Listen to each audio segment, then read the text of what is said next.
నమస్కారం city cable CPC news కు స్వాగతం. ముందుగా ముఖ్యాంశాలు. వైసీపీ నేతలు విష ప్రచారంపై నమ్మించి చేసే ప్రయత్నాలను తీవ్రంగా ఖండిస్తున్నాం. వైసీపీ నేతల తీరుపై టీడీపీ పోలిట్ బ్యూరో సభ్యుడు శ్రీనివాసులరెడ్డి ఆగ్రహం. ప్రజల అర్జీలకు సంతృప్తి చెందేలా నాణ్యమైన పరిష్కారాన్ని అందించాలి. అధికారులకు జాయింట్ కలెక్టర్ అదితి సింగ్ ఆదేశం. వైసీపీ నేతలు రాష్ట్ర ప్రభుత్వ తీరుపై వ్యవహరిస్తున్న తీరుపై నమ్మించి చేసే యత్నాలను తీవ్రంగా ఖండిస్తున్నామని టీడీపీ పోలిట్ బ్యూరో సభ్యుడు శ్రీనివాసులరెడ్డి తెలిపారు. కడప నగరంలోని తన కార్యాలయంలో ఏర్పాటు చేసిన విలేకరుల సమావేశంలో ఆయన మాట్లాడారు.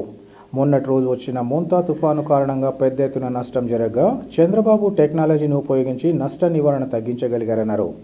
సమర్థవంతంగా విపత్తులను ఎదుర్కొంటుంటే ప్రతిపక్షాలు మాటలు వింటే అసహ్యమేస్తోందన్నారు. కోటి సంతకాల పేరుతో హంగామా చేస్తూ ప్రజల మద్దతు లేకుండా రోడ్లలో కూడళ్లలో తమకు తామే సంతకాలు చేసుకుంటున్నారన్నారు. వారి పిలుపుకు ఎలాంటి స్పందన లేకపోవడం బాధాకరమన్నారు. గత 5 ఏళ్లలో అరాచకాలు చేసి స్థానిక ఎన్నికల్లో ఎన్నికల వ్యవస్థను అపహాస్యం చేసిన కారణంగా గత ఎన్నికల్లో వైసీపీ కేవలం 11 సీట్లకే పరిమితమైందన్నారు. వైసీపీ అధినేత వైఎస్ జగన్ వారానికి 2 రోజులు కూడా రాష్ట్రంలో ఉండకుండా చంద్రబాబును విమర్శించడం తగదన్నారు.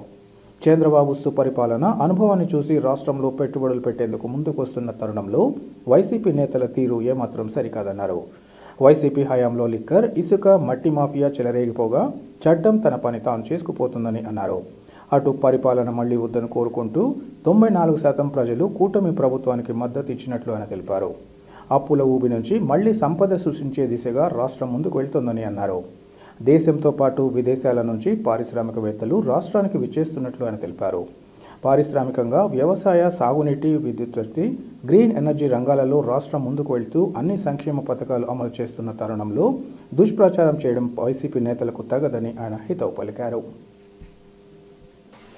16 నెలల ఆంధ్రప్రదేశ్ రాష్ట్ర పరిపాలన మీద ప్రతిపక్షాలు చేస్తున్న దుష్ప్రచారం మీద ఏ కార్యక్రమం చేసినా విషం జల్లే ప్రయత్నం చేయడం, ప్రజలకు ఒక అభూత కల్పన చేసి ప్రజలను విష ప్రచారంతో నమ్మించే ప్రయత్నం చేస్తూ ఉంటారు. రాష్ట్రంలో ఎక్కడ చూసినా ప్రతిపక్షం అంతా ఇదే మాట్లాడుతూ ఉంది. గత 5 సంవత్సరాల్లో వాళ్ళు చేసిన లిక్కర్ మాఫియా అంతా ఇంత కాదు. ఈరోజు లిక్కర్ మాఫియా ఎవరెవరు చేశారనే దాని మీద పోలీస్ వ్యవస్థ చట్టం తన పని తాను చేసుకొని పోతాం. ఇసుక మాఫియా చేసినారు, మట్టి మాఫియా చేసినారు, అరాచకం చేసినారు. మళ్ళీ ఈ పరిపాలన వద్దు అని చెప్పి ప్రజలు 94% స్ట్రైక్ రేట్తో మా ప్రభుత్వానికి, కూటమి పార్టీకి, చంద్రబాబు నాయుడు నాయకత్వానికి ప్రజలు ఓట్లేశారు. ఈరోజు ఒక సుపరిపాలన జరుగుతోంది రాష్ట్రంలో. అప్పుల ఊబి నుంచి మళ్ళీ సంపద సృష్టించే దిశగా ప్రభుత్వం పయనిస్తూ ఉంది. పదే ముఖ్యమంత్రి గారు చెప్తానే ఉంటారు, ఈ రాష్ట్రంలో లక్షల కోట్ల పెట్టుబడులు వస్తూ ఉన్నాయి. అందరూ చూస్తూ ఉంటారు. గూగుల్ డేటా సెంటర్ రావడం చూస్తూ ఉంటారు.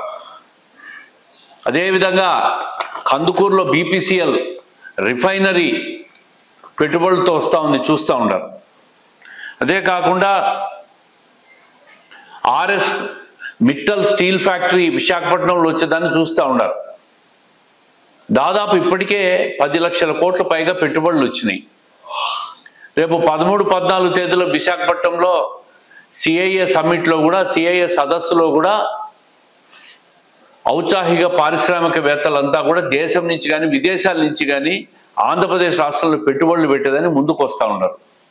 ఇప్పుడిప్పుడే ఒక రాష్ట్రానికి ఒక బ్రాండ్ ఇమేజ్ క్రియేట్ అవుతా ఉంది. మెడికల్ కాలేజీలో 1 కోటి సంతకాల ఉద్యమం ఉంటారు. ప్రజలెవరు సంతకాలు పెట్టట్లే, వీళ్ళే రోడ్ల కూడల్లో కూర్చొని సంతకాలు పెట్టుకుంటా ఉంటారు. వీళ్ళే పెట్టి ప్రజలు పెట్టినారని చెప్తా ఉంటారు. వీళ్ళు చేసే ఆందోళనకి ఎక్కడ స్పందన ఉండదు. కేసుల గురించి, అరాచకం గురించి వీళ్ళు మాట్లాడుతూ ఉంటారు ప్రతిపక్షాలు. 5 సంవత్సరాలు అరాచకం చేసింది మీరు. ఒక ఎన్నికల ప్రహసాన్ని, లోకల్ బాడీ ఎన్నికలను మీ సొంత పార్టీ ఎన్నికలుగా మార్చుకొని మీ ఇష్టం చెట్లు ప్రజాస్వామ్యాన్ని అపహాసం చేసింది మీరు. ఈరోజు ఎన్నికలకు సిద్ధంగా అండి లోకల్ బాడీకి అని చెప్పి వాళ్ళ పార్టీ నాయకులు మాట్లాడుతున్న విషయాలు చూస్తూ ఉన్నాను నేను. అరాచకం చేసి భయభ్రాంతులు గురి చేసి కేసులు పెట్టి రాష్ట్రాన్ని అప్పుల పాలు చేసి నాశనం చేసి 11 సీట్లకు పరిమితమైన మీ వ్యవహారంలో కానీ ఏమాత్రం మార్పు లేదు. జగన్మోహన్ రెడ్డి గారు వైఎస్ఆర్సీపీ అధ్యక్షులు మాట్లాడుతూ ఉంటాడు, చంద్రబాబు నాయుడు గారు హైదరాబాద్లో కూర్చొని రాజకీయం చేస్తున్నాడని. మీరు ఇప్పుడు ఏ రాష్ట్రంలో కూర్చొని రాజకీయం చేస్తున్నారని చెప్పి నేను అడుగుతా ఉంటా. వారానికి 2 రోజులు కూడా ఆంధ్రప్రదేశ్ రాష్ట్రంలో లేరే మీరు కూడా కనీసం హైదరాబాద్ కాదు కదా, పక్క రాష్ట్రం వేరే భాష మాట్లాడే రాష్ట్రంలో కూర్చొని రాజకీయాలు చేస్తూ ఉంటారు. మీ పార్టీ పరిస్థితి చూశారు. ఈరోజు 151 సీట్లు వచ్చిన పార్టీ ఈరోజు 11 సీట్లకు పరిమితం అయిందంటే ప్రజలు మీ ప్రభుత్వం మీద ఎంత అసహించుకున్నారో, ఒక్క ఛాన్స్ అని చెప్పి అధికారంలోకి వచ్చిన మిమ్మల్ని ఏ విధంగా ఇంటికి సాగనంపినారో ఒక్కసారి మీరు ఆత్మావలోకం చేసుకోండి. ఒక సుపరిపాలన ఇస్తున్న ప్రభుత్వాన్ని, ఒక అనుభవం ఉన్న నాయకుడు 4వసారి ముఖ్యమంత్రిగా పనిచేస్తున్నాం చంద్రబాబు నాయుడు గారి పరిపాలన చూడండి. రోజుకు 16-17 గంటలు కష్టపడి ఆయన బ్రాండ్ ఇమేజ్ను డెవలప్ చేసి ఈరోజు అమరావతి కావచ్చు, తిరుపతి కావచ్చు, విశాఖపట్నం కావచ్చు, రాయలసీమ ప్రాంతంలో రకరకాల పెట్టుబడిదారులందరూ వస్తూ ఉంటారు, ఆయనను చూసి వస్తూ ఉంటారు. దానివల్ల బ్రాండ్ ఇమేజ్ క్రియేట్ అవుతూ ఉంది. పక్క రాష్ట్రాలు కూడా ఈర్ష్యపడే విధంగా రాష్ట్రానికి పెట్టుబడులు వస్తూ ఉన్నాయి. గూగుల్ సంస్థ రావడం అనేది ఆషామాషి విషయం కాదు. ఇప్పుడు కూడా మళ్ళీ దుష్ప్రచారం చేస్తూ ఉంటారు ఉనికి కోసం. మీరు అధికారంలోకి వచ్చేది కలలుగానే ఉంటుంది, మీరు వచ్చే ప్రసక్తే లేదు. కడప జిల్లా విషయానికి వస్తే ఈరోజు స్టీల్ ఫ్యాక్టరీ పనులు జరుగుతూ ఉన్నాయి. అన్ని రిజర్వాయర్లలో సమర్థవంతంగా నీళ్లు నింపగలిగినాం. వ్యవసాయానికి నీళ్ళు ఇస్తూ ఉంటారు. మౌలిక వసతుల కోసం ప్రభుత్వం కేంద్ర ప్రభుత్వానికి పూర్వోదయ పథకం ద్వారా అభివృద్ధి కార్యక్రమాలు చేసేదానికి నిధులు సమకూర్చేదానికి ప్రయత్నాలు జరుగుతున్నాయి. కొప్పర్తి ఇండస్ట్రియల్ హబ్ ఎంఎస్ఎంఈ యూనిట్గా రాష్ట్రంలోనే రాయలసీమలోనే ఒక సెంటర్గా పెద్దగా అభివృద్ధి జరగబోతా ఉంది. అన్ని రకాలుగా కూడా రాష్ట్రం ముందుకు పోతా ఉంది.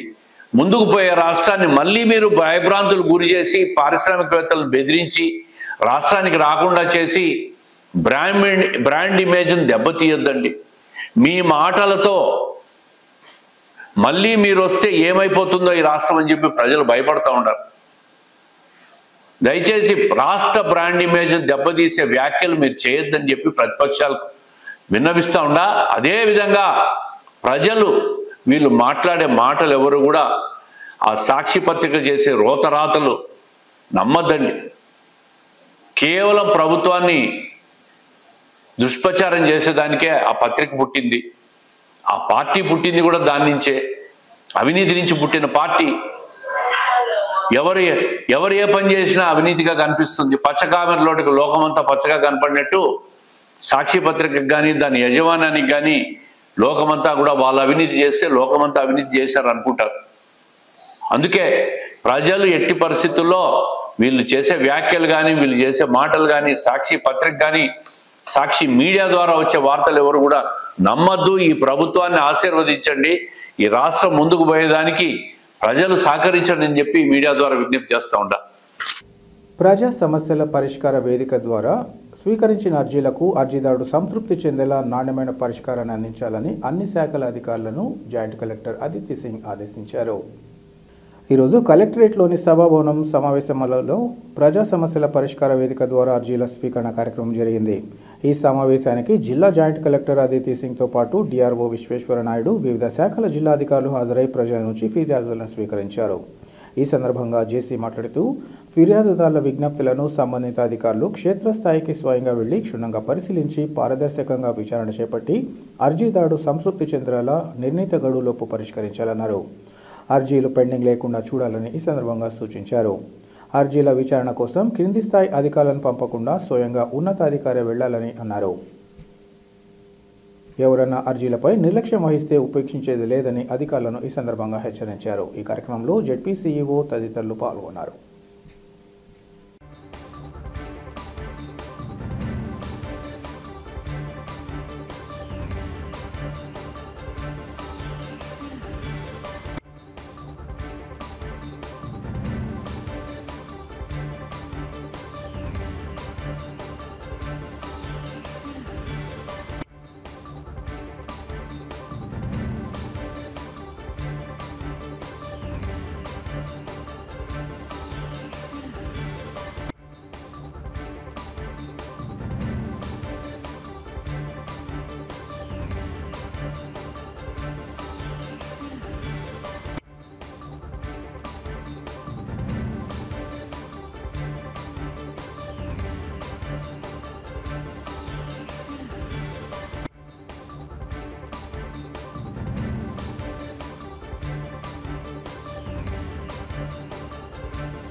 రాష్ట్రంలోని కూటమి ప్రభుత్వం తమ తీరును మార్చుకొని బీసీలకు సబ్సిడీ రుణాలు సత్వరమే మంజూరు చేయాలని BC United front national front ప్రతినిధి ఓబులేశ్ యాదవ్ డిమాండ్ చేశారు.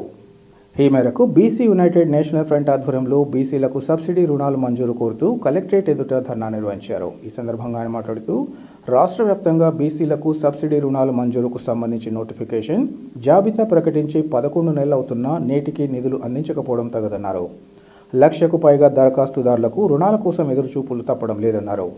అత్యంత వెనుకబడిన బీసీ వర్గాల్లోని నిరుద్యోగ యువత సబ్సిడీ రుణాలు మంజూరు చేస్తే జీవితంలో నిలదొక్కుకోవచ్చు అని ఎదురుచూస్తున్న తరుణంలో ప్రభుత్వం పట్టించుకోకపోవడం తగదన్నారు. రుణాల ప్రక్రియ స్థానిక ఎమ్మెల్యే ఆధ్వర్యంలో కొనసాగడం బాధాకరమన్నారు. వారికి సంబంధించిన వారికి మాత్రమే జాబితాలో చోటు దక్కుతుందని ఈ సందర్భంగా ఆరోపించారు. ఈ విషయంగా ముఖ్యమంత్రి, వెనుకబడిన తరగతుల శాఖ మంత్రి ఆలోచించాలని, లేని పక్షంలో బీసీలంతా ఏకమై చలో విజయవాడ కార్యక్రమంతో పాటు ఉద్యమాన్ని తీవ్రతరం చేయాల్సి వస్తుందని వారు హెచ్చరించారు. ఈ సమావేశంలో బీసీ నేతలు తదితరులు పాల్గొన్నారు.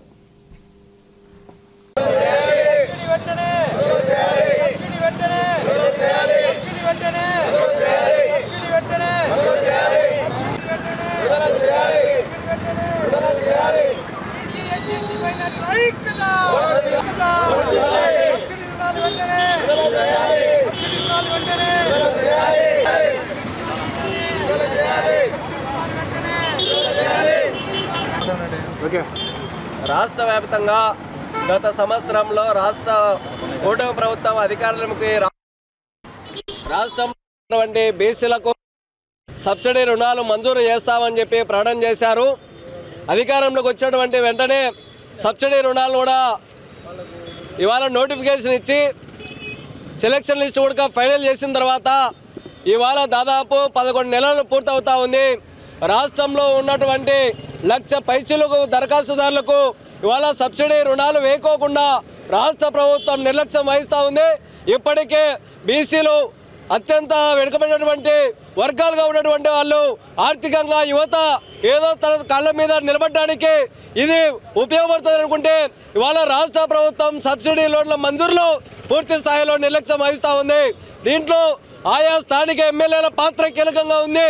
సెలక్షన్ లిస్టు కావాలంటే ఆయనకు ఓటు వేసిన వాళ్ళు, లేకపోతే వాళ్ళకి అధికారులకు సంబంధించిన ఎమ్మెల్యేలకు సంబంధించిన మనుషులు అయితేనే ఈ సెలక్షన్ లిస్ట్ వేశారు.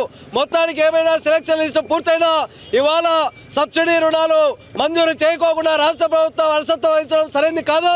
బీసీ మినిస్టర్ గారు ఆలోచన చేయాలి. రాష్ట్ర ముఖ్యమంత్రి చంద్రబాబు నాయుడు ఆలోచన చేయాలి. ఈ రాష్ట్రంలో పెండింగ్లో ఉన్నటువంటి సబ్సిడీ రుణాలు వెంటనే రిలీజ్ చేయకపోతే రానున్న రోజుల్లో బీసీలందరూ ఐక్యమయ్యి చలో విజయవాడ కార్యక్రమాన్ని పిలిపిస్తాం. తక్షణమే పెండింగ్లో ఉన్నటువంటి ఏదైతే బీసీలకు ఇచ్చినటువంటి లోన్లు ఇవాళ పూర్తి చేయమని చెప్పి కూడా మేము డిమాండ్ చేస్తా ఉన్నాం. కడప పెద్ద దర్గా ఉర్సు ఉత్సవాలలో భాగంగా పీఠాధిపతి హజరత్ సయ్యద్ షా ఆరిఫుల్లా హుస్సేని సాహెబ్ నగరోత్సవాన్ని అత్యంత ఘనంగా నిర్వహించారు. ఇదిలా ఉండగా దర్గా ఉర్సు ఉత్సవాల్లో పాల్గొనేందుకు ప్రముఖ సినీ నటులు సుమన్, హాస్య నటులు అలీ కడపకొచ్చారు. వారు దర్గాను దర్శించుకుని గురువుల మజార్ల వద్ద ప్రత్యేక ప్రార్థనలు నిర్వహించారు. వారికి దర్గా ముజావర్ అమీర్ గురువుల చరిత్ర, విశిష్టతలను తెలియజేసి తీర్థ ప్రసాదాలు అందించారు. రాత్రి మాసాపేటలోని హజరత్ మయల్లా దర్గా షరీఫ్ వద్ద నుంచి పీఠాధిపతి, ఫకీర్లు, ఖలీఫాలు, శిష్య బృందం, నగర ప్రముఖులు, ప్రజలు పెద్ద సంఖ్యలో వెంటరాగా నగరోత్సవం కొనసాగింది. కన్నుల పండుగగా విద్యుత్ దీపాలు, పూలతో అలంకరించిన ప్రత్యేక వాహనంపై పీఠాధిపతి కొలువు తీరి ఊరేగింపుగా బయలుదేరారు. దాదాపు అన్ని కూడళ్లలో భక్తులు పెద్ద ఎత్తున బాణాసంచా కాల్చి ఆనందాన్ని వ్యక్తం చేశారు. బ్యాండ్ మేళాలకు అనుగుణంగా ఉత్సాహంగా, ఉల్లాసంగా నృత్యాలు ప్రదర్శించి ఆనందించారు. అడుగడుగున యువకుల బృందాలు ఆయనకు స్వాగతం పలికి ఆశీస్సులు పొందాయి. ఆయనను దర్శించుకునేందుకు భక్తులు వెళ్లువెత్తారు. ఊరేగింపు దర్గాకు చేరిన తర్వాత చాదర్ను గురువు మజారుకు సమర్పించారు.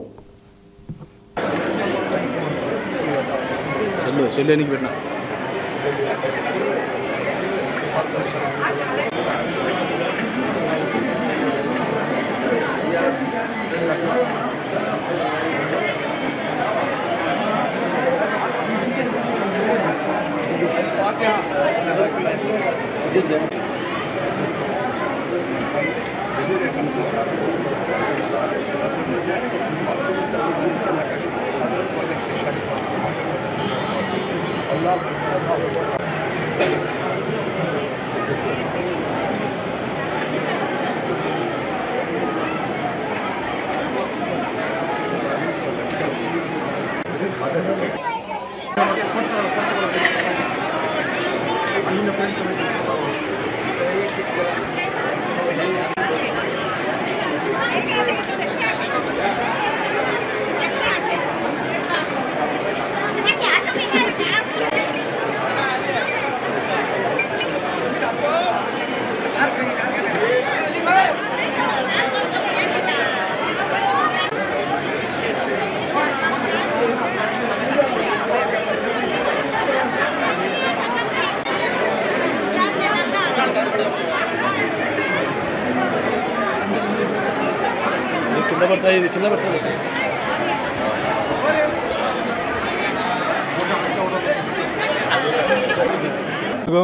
నమస్కారం.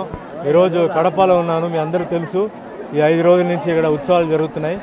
సో ఎప్పటి నుంచో కడప దర్గాకి రావాలని చెప్పి అనుకుంటే మరి ఈరోజు మరి నాకు అవకాశం వచ్చింది. చాలా సంతోషం నాకు.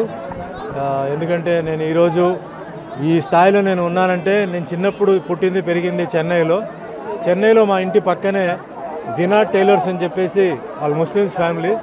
వాళ్ళ ఇంట్లో అందరూ అమ్మాయిలు, నేను ఒక్కడే, అంటే వాళ్ళ సొంత కొడుకులాగా నన్ను పెంచారు. చిన్నప్పుడు వాళ్ళ ఇంట్లో నేను తిన్నాను. అలాగే స్కూల్ కాలేజీ అయిన తర్వాత మరి సినిమా ఫీల్డ్కి వచ్చిన తర్వాత నాకు చాలామంది ముస్లిం సోదరులు ఏంటంటే నాకు టెక్నీషియన్స్గా మా డ్రైవర్ అయి ఉండొచ్చు, లేకపోతే డైరెక్టర్స్, టెక్నీషియన్స్ అందరూ ఉన్నారు. ఈరోజు నేను ఉన్నానంటే, ఈరోజు ఎదిగానంటే అది అందరూ దయ వల్ల. ఈ రోజున కడపలో ఈ ప్రతి సంవత్సరం ఈ గంధం ఉత్సవం జరుగుతుంటుంది. కడపలో దర్గా అంటే ప్రసిద్ధి. కుల మతాల అతీతంగా చాలామంది ఈ దర్గాని దర్శించుకుంటుంటారు. చాలామంది నార్త్ నుంచి, సౌత్ నుంచి, అలాగే తమిళనాడు నుంచి, కేరళ నుంచి. అండ్ అలాగే ఇక్కడికి వచ్చిన యాక్టర్స్ అవ్వచ్చు, పొలిటీషియన్స్ అవ్వచ్చు, సెలబ్రిటీస్ అవ్వచ్చు, ఇండస్ట్రియలిస్టులు అవ్వచ్చు. సో ఈ దర్గా మీద ఉన్న ఒక నమ్మకంతో ఈరోజు ఇక్కడ రావడం జరిగింది. అలాగే 6, 7, 8, 9 ఈ రోజున లాస్ట్ డే ఈ ఉత్సవానికి నన్ను గెస్ట్గా పిలవడం నిజంగా చాలా ఆనందంగా ఉంది. ఇది 15 సంవత్సరాల తర్వాత మళ్ళీ ఈ గంధం ఉత్సవానికి రావటం అనేది నిజంగా చాలా ఆనందంగా ఉంది. అండ్ ఇంత అద్భుతమైన అవకాశం ఇచ్చినందుకు అభినందన గారికి నేను చాలా అభినందిస్తున్నాను. చాలా థ్యాంక్స్. ప్రొద్దుటూరు పట్టణంలో ఎగ్జిబిషన్ నిధులను మున్సిపల్ ఖజానాకు జమ చేయకుండా దోపిడీకి పాల్పడడం దారుణమని వైసీపీ రాష్ట్ర అధికార ప్రతినిధి మాజీ ఎమ్మెల్యే రాచమల్లు శివప్రసాద్ రెడ్డి తెలిపారు. గత 5 రోజులుగా ఈ అంశంపై పోరాటం కొనసాగుతున్న నేపథ్యంలో రాచమల్లు శివప్రసాద్ రెడ్డి మాట్లాడుతూ ప్రతి సంవత్సరం ఎగ్జిబిషన్ ద్వారా కోట్ల రూపాయల ఆదాయం వస్తున్నప్పటికీ ఆ మొత్తాన్ని మున్సిపల్ ఖజానాకు జమ చేయకుండా తెలుగుదేశం పార్టీ నేతలు వ్యక్తిగత ప్రయోజనాల కోసం దోపిడీ చేస్తున్నారని తీవ్ర ఆరోపణలు చేశారు. మున్సిపల్ చైర్మన్ లక్ష్మీ ఆధ్వర్యంలో కౌన్సిల్ తీర్మానం ప్రకారం గుత్తేదారులు డబ్బు చెల్లించిన తర్వాతనే ఎగ్జిబిషన్ నిర్వహించాల్సి ఉంటుందని ఆయన గుర్తు చేశారు. అయితే మున్సిపల్ కమిషనర్ నిబంధనలను అతిక్రమించి డబ్బులు వసూలు చేయకుండానే ఎగ్జిబిషన్ నిర్వహించేందుకు అనుమతి ఇచ్చారని ఆయన విమర్శించారు. ఈ వ్యవహారంపై వైఎస్ఆర్ కాంగ్రెస్ పార్టీ న్యాయ పోరాటం కూడా ప్రారంభించిందని ఆయన తెలిపారు. ప్రజాధనాన్ని కాపాడేందుకు హైకోర్టులో పిటిషన్ దాఖలు చేసినట్లు శివప్రసాద్ రెడ్డి తెలిపారు. దీనిపై హైకోర్టు డైరెక్టర్ ఆఫ్ మున్సిపల్ అడ్మినిస్ట్రేషన్కు నోటీసులు జారీ చేసి ప్రొద్దుటూరు మున్సిపల్ కమిషనర్పై నివేదిక కోరినట్లు తెలిపారు. సుమారు 1 కోటి రూపాయలు మున్సిపల్ ఖజానాకు జమ చేయాల్సి ఉండగా ఆ మొత్తాన్ని వసూలు చేయకుండా అధికారులపై ఒత్తిడి తెస్తున్నారని ఆయన ఆరోపించారు. ప్రజాధనాన్ని దోచుకునే ఈ వ్యవస్థకు వ్యతిరేకంగా రిలే నిరాహార దీక్ష ప్రారంభించానని ఆయన తెలిపారు. పోలీసుల అనుమతితో ప్రజలకు అసౌకర్యం కలగకుండా నిరాహార దీక్ష కొనసాగుతుందని ఆయన తెలిపారు. ప్రొద్దుటూరులో జరుగుతున్న అసాంఘిక కార్యకలాపాలపై నేడు జిల్లా ఎస్పీ నచికేత్ విశ్వనాథ్కు ఫిర్యాదు చేస్తున్నట్లు రాచమల్లు తెలియజేశారు.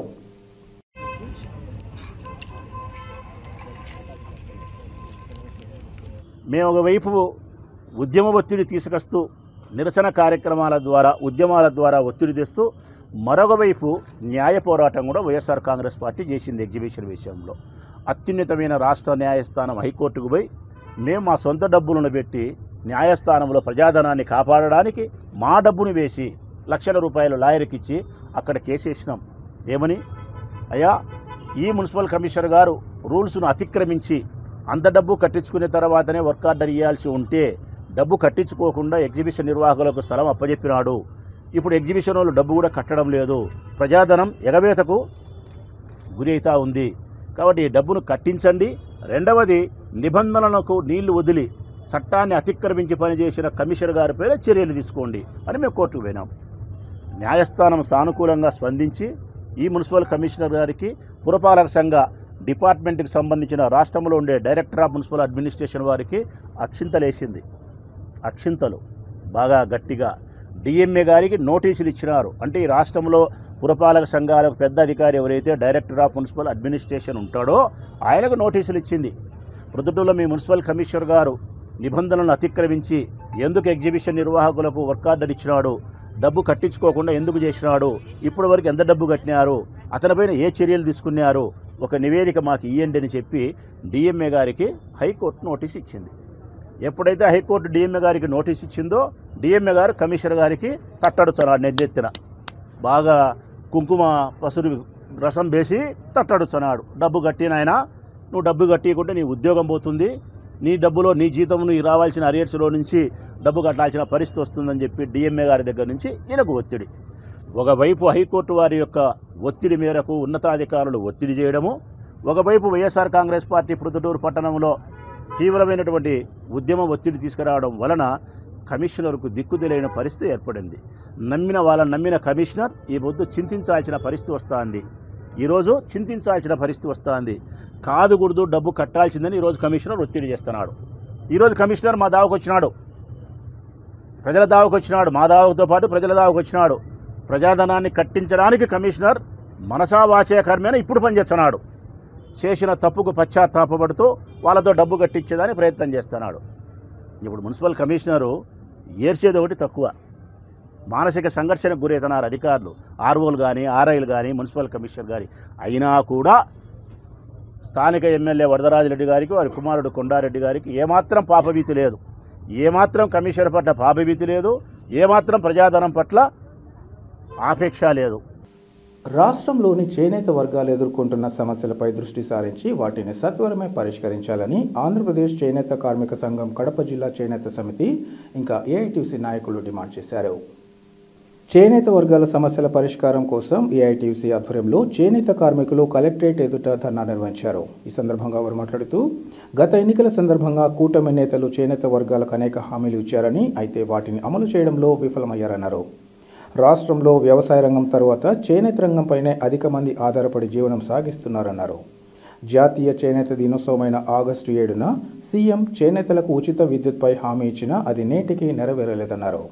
అలాగే చేనేతలకు సంవత్సరానికి 25,000 ఆర్థిక సాయం, 203 కోట్ల చేనేత సహకార సంఘాలకు బకాయిల చెల్లింపుపై పట్టించుకోకపోవడం తగదన్నారు.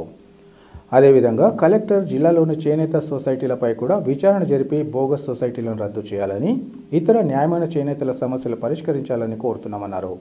ఈ కార్యక్రమంలో ఆంధ్రప్రదేశ్ చేనేత కార్మిక సంఘం కడప జిల్లా చేనేత సమితి ప్రతినిధులు పాల్గొన్నారు. చేనేత రంగమే ప్రసిద్ధి చెందినటువంటి రంగం. అయితే ఈరోజు రాష్ట్ర ప్రభుత్వం, రాష్ట్ర ముఖ్యమంత్రి గౌరవ చంద్రబాబు నాయుడు గారు జాతీయ చేనేత దినోత్సవం ఆగస్టు 7వ తారీఖున పెద్ద ఎత్తున చేనేత కార్మికులకు హామీ ఇచ్చాడు. హ్యాండ్లూమ్కు 200 యూనిట్ల ఉచిత విద్యుత్తు, పవర్లూమ్కి 500 యూనిట్లు ఉచిత విద్యుత్తు చెప్తూ జీవోను కూడా విడుదల చేశారు. అయితే ఈ రోజుటి వరకు కూడా ఆ జీవో అమలైనటువంటి పాపాన పోలేదు. అదే రోజు చేనేత కార్మికులు చాలా ఇబ్బందుల్లో ఉన్నారు.